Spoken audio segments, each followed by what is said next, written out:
Hey, welcome back to Kingdom Lifestyle. We are talking about leadership this month. And today I want to talk about just kind of a quick thought in terms of how do we start leading? You know, if God has called all of us to be leaders, if God has called all of us to influence, then, how do we start leading? What does that look like? What does that mean?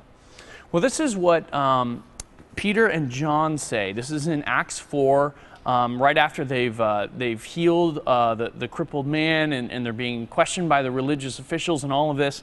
They say these famous words. This is Acts 4 verses 19 and 20. It says, "But Peter and John answered them, whether it is right in the sight of God to listen to you rather than to God, you must judge. For we cannot but speak of what we have seen and heard." Peter and John are like, look, all we know to do is to give away what God has given us. What we've seen and what we've heard, the only thing we know to do is to give that away.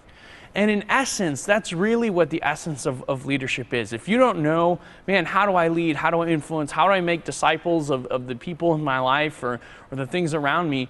Honestly, start by this. Start by identifying what has God given me and how can I give that away?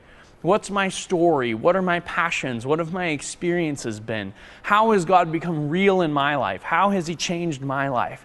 Take that and begin to give that away. Begin to share with people, hey, this is what I discovered God is like. Look, this is what God did for me. I bet He'll do the same for you. As we take what we've seen, what we've heard, and we share it away with others, that in itself is beginning to lead them.